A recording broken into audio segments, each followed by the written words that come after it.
On April 19, 2025, Glitch released the pilot of its new show, The Gaslight District. I'll admit I got into Glitch recently. A few months ago, I watched The Amazing Digital Circus and fell in love with it.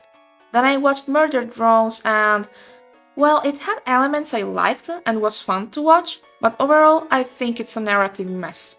Maybe one day I will make a video on it. I didn't like Sunset Paradise, and I have yet to watch Meta Runner. And as a fan of the Owl House and 2D animation in general, I'm hyped for Knights of Guinevere. So when Glitch released the trailer for a new show, I got curious. Its official premise reads: The Gaslight District is an action crime drama that takes place after the end of the world. It centers around a group of undead gangsters that fight for control over what's left of it on an island pulled from the sea, filled to the brim with immortal criminals and gangsters. The denizens of this land have been cursed by God and left to rot, fester, scab, and peel for all eternity. And if that doesn't sound cool to you, then I don't know what to say. Moreover, it had a very different atmosphere from everything Glitch had previously made, and although I wasn't completely sold on the art direction, it definitely caught my attention. So I watched the premiere when it aired and I felt a bit disappointed. I have listened to many videos that positively critiqued the pilot, because I wanted to hear opinions different from mine. I always give myself the benefit of the doubt. Maybe I wasn't on the show's wavelength when I watched the pilot. For example, that happened to me the first time I watched Hannibal. I dropped it after one episode, tried again after a few months, and it became one of my favorite shows ever. Or maybe there were things I had missed. So, about a week later, I rewatched it and my opinion didn't change. I feel a bit bad saying this, since it's clear that a lot of effort went into making this pilot, but I didn't like it. I won't recap what happened in the pilot because I assume that if you clicked on this video, you have already watched it. And if you haven't, then what are you waiting for? I don't want to sound too critical, but my problems with this show start in the very first minute. The episode opens with a prologue explaining that human life ended long ago, and the only thing keeping the residents of the Gaslight District, known as the Rotlings, alive is the fact that the prophesied human has yet to arrive from an angel's egg. The Rotlings are forced to endure constant suffering as they live out their extended lives, and at least for now, it looks like God has abandoned humanity. Don't get me wrong, it's okay to introduce your world, especially if it's a fantasy setting, through a narrated prologue. Lord of the Rings did the same thing, for example, and it worked perfectly. I have a problem with this because by the time this prologue ended, it didn't really make me understand how this world works. The Rotlings are implied to be humans that can't die and are forced to keep living and rotting. So, why are they waiting for a prophesied human to arrive? Does that mean Rotlings aren't considered humans anymore in this world? And why does the human have black blood? Last time I checked, blood is red. Does that imply that maybe Mel isn't really a human? Also, why should a human be born from an angel's egg?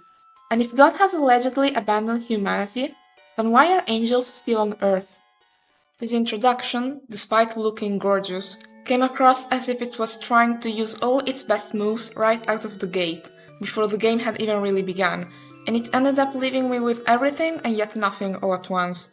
I'm sure my questions regarding the angels and the prophecy will be answered in the remaining episodes, and it's possible that the black blood is just a stylistic choice, but on first impact, it left me confused. I already said Murder Drones is a narrative mess, but if you compare its pilot's prologue to the Gaslight District's prologue, it's much more effective.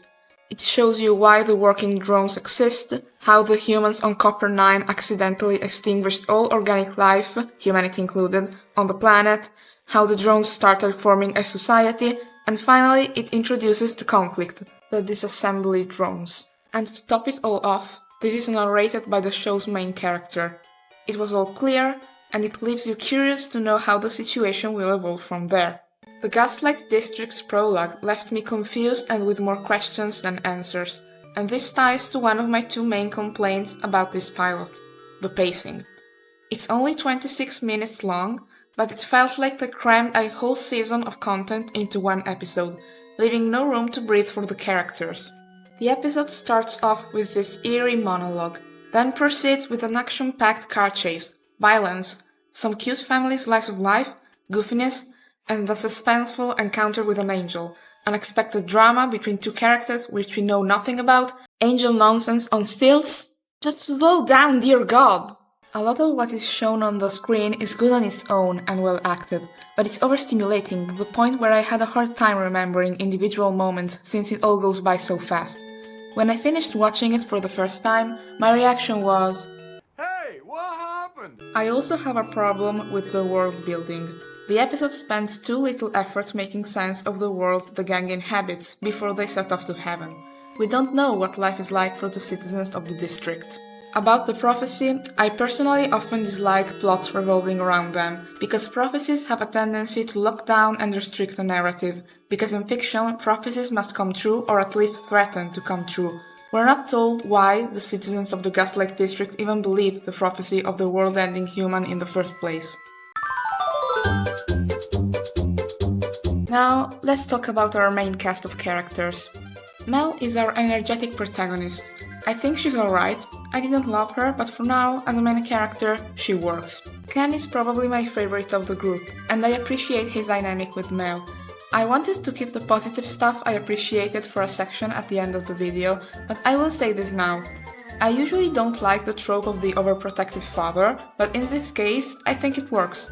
After all, Mel is not only the only mortal, but also extremely fragile compared to everyone else, and could very easily be maimed or killed by stuff that the others would shrug off. Worst comes to worst, she loses a leg. Just sew on a new one when we get back. It's also alluded that Ken has a dark past that we don't really get to see, and I'm interested to learn more about him in future episodes. The other gangster Mud, despite having a design I really dig, didn't leave an impact on me. I guess he's greedy and supports Mel, and that's it. I know Redhead is a fan favorite, but I didn't get attached to him. Sorry, Redhead fans. I don't have anything to say about the doctor guy that Ken killed, he was just there. Same thing for the angel. They felt more like plot devices, or better, obstacles for the main cast, rather than actual characters. The angel fight in particular, despite being fantastically animated, might be my least favorite moment of the pilot.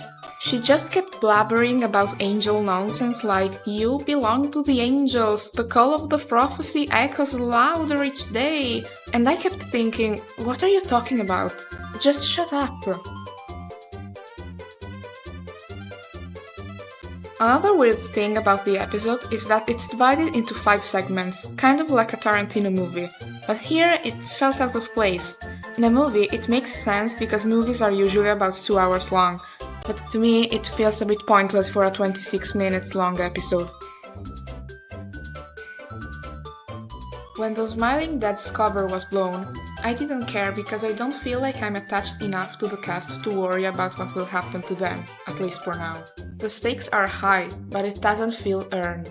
For instance, imagine if Murder Drone's pilot ended with Sin arriving on Copper 9, destroying the planet like she did in episode 7, or if the first episode of Evangelion ended with a third impact. And about the ending, where exactly is the story going to go now that the family has been exposed? Are they going to hide forever? How will Madame Redhead react to Mel's secret? I also don't understand why they don't know Mel's a human. Mud is basically Mel's uncle, and Redhead is her adopted brother, so I don't understand why Ken decided not to tell them. Since I don't think everything this pilot offered was bad, I'd like to talk about what worked for me. First of all, the animation quality was top-notch. Glitch really outdid themselves this time. There's this particular moment near the end where Ken fights off the guard, and when he gets thrown out of the van, a lightning bolt behind him is shaped like a hand that tries to grasp him, and it looks so cool, man.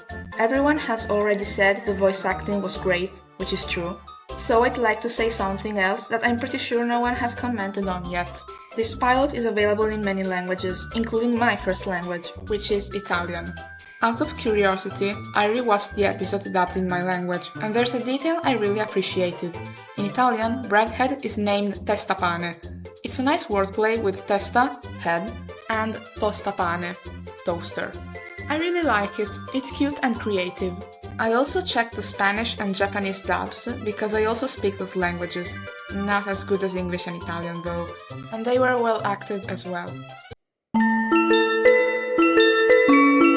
conclusion, after watching the pilot, I didn't come out of it as a fan who wanted more. I think the Gaslight District has a lot of potential, but in future episodes it has to slow down. Let us get to know the characters, establish proper stakes, and make a bit more sense of its world. Thanks for watching, and have a great day.